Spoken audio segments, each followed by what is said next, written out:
Hi guys, welcome to my YouTube channel +2 accounts tutorials. अभी तक हमने अपना फर्स्ट चैप्टर अकाउंट्स का कंप्लीट कर लिया है, दैट इज़ एनपीओ। तो आज हम चलेंगे अपने सेकंड चैप्टर की तरफ, पार्टनरशिप।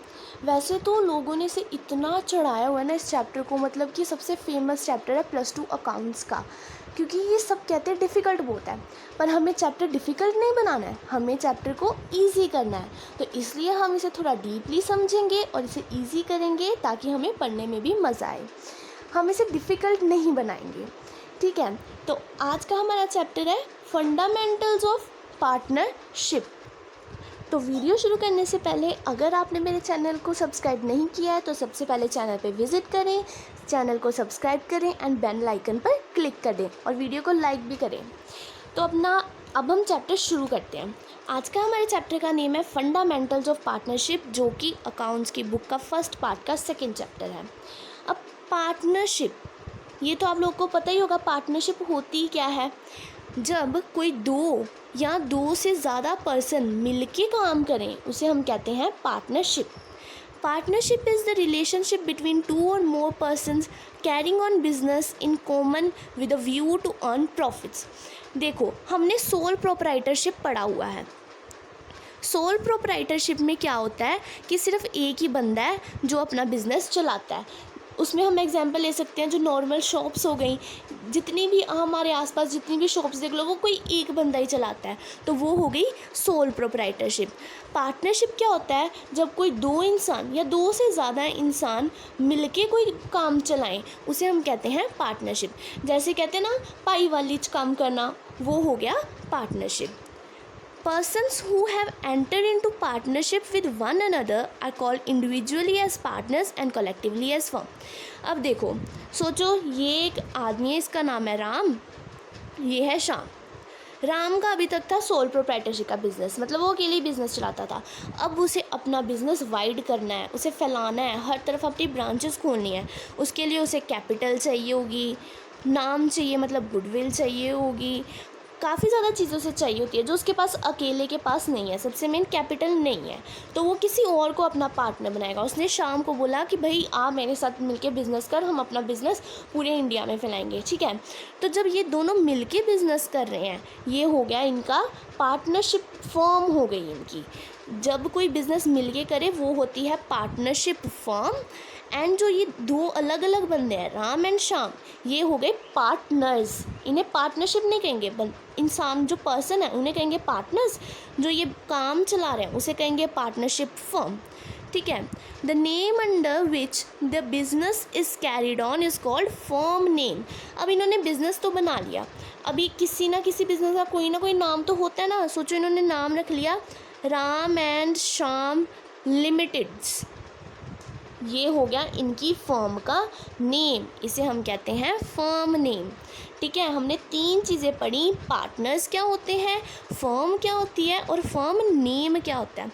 अभी फर्म नेम का ना एक रूल है, जो फर्म नेम है वो उस नेम में किंग, क्वीन, एम्पेरियल, रॉयल, ये सारी वर्ड्स फर्म के नेम में नहीं आने चाहिए, क्योंकि ये वर्ड्स जो हैं ये शो करते हैं। जैसे जो किंग, किसी ने अपनी फर्म का नाम रख लिया राम किंग, तो ये शो कर रहा है कि ये जो फर्म है ये किंग के द्वारा इस्टेब्लिश की गई है, यानी कि किंग की इस पर अथॉरिटी है। पर जब तक कि हमारी फर्म ऐसी कोई है ही नहीं, तो हम उसमें ये नेम नहीं जोड़ सकते हैं, ये इल्लीगल माना जाएगा। इसलिए ऐसा कोई भी नेम हमें नहीं रखना होता अपनी फर्म का। एंड सेकंड रूल है फर्म का नेम रखने का कि कोई एग्जिस्टिंग बिजनेस है उस नेम से, वैसा हम नेम नहीं रख सकते। जैसे आजकल अमेज़ॉन चढ़ा हुआ बिज़नेस है, ऑलरेडी एक बिज़नेस है। सोचो हमने अपना न्यू बिज़नेस खोला है, हम उसका नाम अपने नाम में अमेज़ॉन नहीं रख पाएंगे, क्योंकि ये लोगों को धोखा देने के बराबर होगा, क्योंकि उन्हें क्या पता कौन सा रियल है कौन सा नकली है। इसलिए हम जो एग्जिस्टिंग बिज़नेस है उसका नेम नहीं रख सकते हैं। नेक्स्ट है, a partnership firm is not a separate legal entity apart from the partners constituting it. Company में क्या होता है कि कंपनी का एक अपना सेपरेट लीगल एग्जिस्टेंस होता है। जैसे कि मैंने पहले बताया था, कंपनी लॉ की नज़रों में एक आर्टिफिशियल पर्सन है और जो उसके मेंबर्स होते हैं वो अलग होते हैं। कंपनी खुद एक मेंबर है, कंपनी अपने अंदर काम करने के लिए मेंबर्स को रखती है, पर पार्टनरशिप में ऐसा कुछ नहीं होता है। अगर पार्टनरशिप फर्म में पार्टनर्स नहीं रहेंगे तो पार्टनरशिप फर्म की भी कोई एग्जिस्टेंस नहीं रहेंगी। मतलब सीधी सी बात है कि पार्टनरशिप फर्म पार्टनर से ही बनती है, ये दोनों आपस में मिले जुले होते हैं। The maximum number of members in an ordinary business 20 and in banking business 10। अगर हमारा कोई ऑर्डिनरी बिजनेस है, सोचो हमने कॉस्मेटिक्स का अपना बिजनेस शुरू किया है एंड हम पार्टनरशिप में वो बिज़नेस कर रहे हैं, तो वहाँ पे मैक्सिमम लिमिट कितने मेंबर्स की होनी चाहिए? 20 से ज़्यादा नहीं। एंड बैंकिंग बिजनेस है हमारा कोई, तो वहाँ पे मैक्सिमम पार्टनर्स हो सकते हैं 10 partners.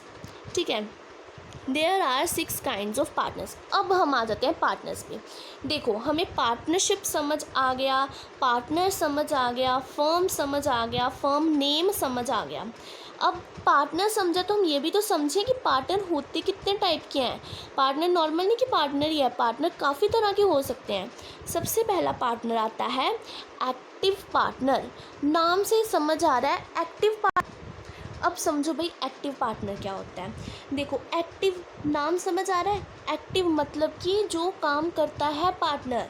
The partner who actively participate in the management and administration of the company is known as active partner.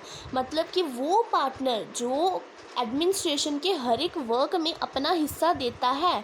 ये नहीं कि पार्टनर बन के बैठ गया, नाम अपना दे दिया, बस उसे कोई काम नहीं, काम दूसरे मेंबर करे ना। इस एक्टिव पार्टनर को एम्प्लॉय की तरह ही अपना पूरा योगदान देना पड़ेगा बिजनेस को रन करने के लिए। ठीक, और एक्टिव पार्टनर को हम और क्या कहते हैं? वर्किंग पार्टनर भी कह सकते हैं, क्योंकि ये पूरा वर्क करता है बिजनेस में। He can bind himself and the other partners to the third parties for the act done in the ordinary course of business। इसका मतलब बनता है, मतलब कि ये जो एक्टिव पार्टनर होता है ना, ये थर्ड पार्टी के लिए लाइबल होता है। इसकी सारी लाइबिलिटीज़ थर्ड पार्टनर के लिए लाइबल होती हैं। ये नहीं है कि सोचो इसने कोई फ्रॉड कर दिया तो केस कंपनी पे चल जाएगा, ऐसा नहीं होता, क्योंकि मैंने पहले ही बोला पार्टनरशिप फर्म पार्टनर से ही बनी है, इसकी कोई लीगल एग्जिस्टेंस नहीं है, तो ये लाइबल होगा हर एक वर्क के लिए एक्टिव पार्टनर। नेक्स्ट पार्टनर आता है हमारे पास स्लीपिंग और डॉर्मेंट पार्टनर। अब देखो, ये एक्टिव था, इसके नाम से क्लियर हो रहा है स्लीपिंग पार्टनर, मतलब कि ये बिजनेस की डे टू डे एक्टिविटीज़ में इन्वॉल्व नहीं होता है, उनमें पार्ट नहीं लेता है ये पार्टनर। ये आउटसाइड वर्ल्ड के लिए नॉन भी नहीं होता है, मतलब कि आउटसाइड वर्ल्ड जो होता है उसे ये नहीं पता होता कि ये पार्टनर है, पर इसने अपनी कैपिटल लगाई होती है, प्रॉफिट के लिए लाइबल होता है, लाइबिलिटीज़ के लिए लाइबल होता है, सब इसने पार्टनर जैसा ही काम किया होता है। बस इसमें डिफरेंस ये है कि ये आउटसाइड वर्ल्ड को ये नहीं पता होता कि ये भी कोई पार्टनर है इस फॉर्म में। इस पार्टनर को इसलिए हम और क्या कह देते हैं? Secret partner. ठीक है, नेक्स्ट है नॉमिनल पार्टनर। क्या होता है? अब ये जो नॉमिनल पार्टनर होता है ना, नॉमिनल देखो, नेम, मतलब कि ये नॉमिनल पार्टनर फर्म को सिर्फ अपना नेम देता है। ये प्रॉफिट्स या लॉसेस के लिए लाइबल नहीं होता है, ना ही ये कोई कैपिटल कंट्रीब्यूट करता है, ना इसने भाई कैपिटल कंट्रीब्यूट करनी है, ना प्रॉफिट एंड लॉस में उसने शेयर देना है, कुछ नहीं करना है, सिर्फ अपना नाम दे देना है। क्योंकि उसके नाम इतना चढ़ा हुआ नाम है कि उसका नाम कंपनी लेगी ना तो उसका प्रोडक्ट बिकेगा, इसलिए उसने सिर्फ अपना नेम देना है कि मैं इस फर्म का पार्टनर हूँ, बाकी से कोई लेना देना नहीं है। ये स्लीपिंग पार्टनर की ही तरह बिजनेस की डे टू डे एक्टिविटीज़ में पार्ट नहीं लेता। नेक्स्ट है हमारे पास पार्टनर इन प्रॉफिट। देखो, ये तो साफ साफ नाम से ही बता रहा है पार्टनर इन प्रॉफिट। क्या हो गया? ये पार्टनर सिर्फ फर्म में जो भी प्रॉफिट होगा उसके लिए लाइबल होता है और किसी चीज़ के लिए लाइबल नहीं है। ना ही ये बंदा कैपिटल लेके आता है, ना ही ये बंदा लॉस के लिए लाइबल होता है। सिर्फ फर्म जितना प्रॉफिट कमाएगी उसका शेयर जितना इसे बोला होगा उतना मिल जाएगा, और ना ही ये बंदा डे टू डे एक्टिविटीज़ में पार्ट लेता है। कितना फ़ायदे में है, बस प्रॉफिट ही खा रहा है बैठा बैठा। नेक्स्ट है सब पार्टनर। अब ये जो सब पार्टनर होता है ना, इसका लिंक किसी एक पार्टनर से होता है। सोचो हमारी फर्म में पार्टनर हैं राम एंड श्याम, एक और लगा लेते हैं, वो है मुकेश। ये 3 पार्टनर हैं, पार्टनरशिप फर्म चला रहे हैं। ठीक है, अभी ये जो राम है ना, इसे जो प्रॉफिट मिलेगा, सोचो इसे 1/3 प्रॉफिट मिलता है। ये इस प्रॉफिट में से अपना थोड़ा सा हिस्सा सीता को दे रहा है, ठीक है। जो फर्म का प्रॉफिट हो रहा है अब वो इस प्रॉफिट में से अपना थोड़ा सा हिस्सा सीता को दे रहा है। पर इन दो पार्टनर्स को तो कोई लेना देना नहीं है ना, वो जो मर्जी करे अपने प्रॉफिट के साथ, इन दो पार्टनर्स को कोई लेना देना नहीं है। और ना ही सीता को फर्म से कुछ लेना देना है, उसे कोई मतलब नहीं है फर्म से, उसे बस पैसा मिल रहा है, राम से वो ले रही है। ना ही वो किसी एक्ट के लिए लाइबल है, ना ही वो कोई कैपिटल कंट्रीब्यूट करती है, ना ही वो कोई लाइबिलिटी पे करती है, ना ही फर्म में इसका नेम जुड़ा होता है। मतलब दूर दूर तक फर्म का, इससे सीता का फर्म से कोई लेना देना नहीं है, सिर्फ राम अपने प्रॉफिट का हिस्सा सीता को देता है। ये हो गया सब पार्टनर। नेक्स्ट है पार्टनर बाय एस्टोपल और होल्डिंग आउट। अब ये ना दो पार्टनर है, एक है पार्टनर बाय एस्टोपल और एक है पार्टनर होल्डिंग आउट। सबसे पहले हम समझते हैं पार्टनर बाय एस्टोपल क्या होता है। देखो जैसे ना राम है, उसका फ्रेंड है श्याम, ठीक है। राम बोलता है शाम को ना, एक दिन वैसे ही मिला रास्ते में, राम बोलता है कि ना मेरे पास 2 लाख रुपीज़ पड़े हैं, मेरे को समझ नहीं आ रहा मैं किस कंपनी में इन्वेस्ट करूं। तो शाम ना कह देता है कि मैं राम एंड श्याम कंपनी का पार्टनर हूँ, ठीक है। ये वैसे ही कह देता है नहीं ये पार्टनर, कंपनी का नाम है राम एंड श्याम लिमिटेड, पर ये कह देता है श्याम कि मैं इसका पार्टनर हूँ, पर रियल में ये इसका पार्टनर नहीं है। तो राम कहता है कि अच्छा तू इसका पार्टनर है, तू तो मेरा फ्रेंड है, तो तेरे पे भरोसा करके मैं ये 2 लाख इसमें इन्वेस्ट कर देता हूँ। तो जब ये इसका भरोसा करके, ये मान के कि ये श्याम बंदा इसका पार्टनर है, यहाँ पे पैसे इन्वेस्ट कर देता है, फिर बाद में राम को पता चलता है कि ये श्याम तो भाई इसका पार्टनर है ही नहीं, तब ये श्याम राम एंड श्याम लिमिटेड का पार्टनर होने से इनकार नहीं कर सकता, तब इसे इसका पार्टनर बनना ही पड़ता है। इसे कहते हैं पार्टनर बाय एस्टोपल, मतलब कि अपने वर्ड से ही वो पार्टनर बन गया, ये होता है पार्टनर्स बाय एस्टोपल। नेक्स्ट है partner holding out. Holding out partner कौन से होते हैं, यही एग्जाम्पल लेते हैं। राम एंड श्याम लिमिटेड एक फर्म है, पार्टनरशिप फर्म है, ठीक है। इनके 2 पार्टनर हैं, एक है राम एक है श्याम। शाम ने इनका ना बिज़नेस जा रहा था, डूब रहा था, इनका इतना प्रॉफिट नहीं था हो पा रहा, इन्हें अपना बिज़नेस चढ़ाने के लिए किसी बंदे का नाम यूज़ करना था। सीता नाम का एक लड़की है, उसका नाम बड़ा चढ़ा हुआ है, कि मतलब कि ये बहुत अच्छा बिज़नेस करती है, लोग इसका नाम सुन के इस कंपनी में इन्वेस्ट करने आ जाते हैं। तो ये कहते हैं कि हम ना इसका नेम यूज़ कर लेते हैं सीता का। उन्होंने इसका नेम यूज़ करके इन्वेस्टमेंट करवा ली काफ़ी ज़्यादा, मतलब कि अपने प्रोडक्ट सेल करवा लिए, ये सब कर लिया। बाद में जब सीता को पता चला कि ये लोग तो मेरा नेम यूज़ कर रहे हैं, तब सीता पार्टनर बनने से मना नहीं कर सकती, तब इस सीता को राम एंड श्याम लिमिटेड का पार्टनर बनना पड़ेगा। इसे कहते हैं पार्टनर होल्डिंग आउट। ये हो गए हमारे 1 2 3 4 5 6 तरह के पार्टनर्स हो गए। कौन कौन से होते हैं, first active partner, then sleeping और dormant partner, nominal partner, partner in profit, sub partner, partner by estoppel और होल्डिंग आउट। अब आगे हम पढ़ेंगे पार्टनरशिप डीड क्या होती है। अब देखो पार्टनर्स तो बन गए, ऐसे बन गए क्या, राम श्याम मिले रास्ते में, बस स्टैंड जा रहे थे, राम ने बोला हाय मेरे को एक पार्टनर चाहिए, तू मेरा पार्टनर बन जा। श्याम कहता ठीक है मैं पार्टनर बन गया। ऐसे थोड़ी होता है, एक पार्टनरशिप डीड होती है, एक प्रॉपर एक सर्टिफिकेट होता है। Partnership deed is an important legal document which defines relationship among partners, it is not mandatory.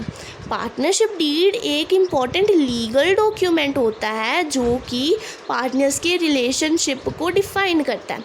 It is not mandatory, ये मतलब नहीं है कि ये पार्टनरशिप डीड बनाना ज़रूरी है कि नहीं, इसका मतलब है कि पार्टनरशिप डीड ज़रूरी नहीं है कि आप रिटर्न फॉर्म में बनाओ।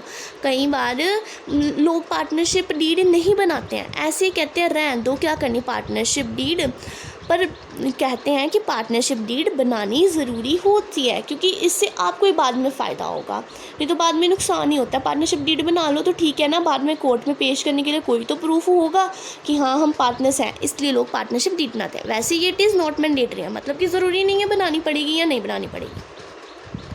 Partnership deed can be written और ओरल। अब जो पार्टनरशिप डीड होती है रिटन भी होती है, ओरल भी हो सकती है। मतलब हम कि मुंह से बोल के भी कह सकते हैं कि हाँ ये होगा। पहले बताती हूँ मैं पार्टनरशिप डीड में होता क्या। पार्टनरशिप डीड में लिखा होता है सबसे पहले कि इंटरेस्ट कितना मिलेगा। अगर कोई पार्टनर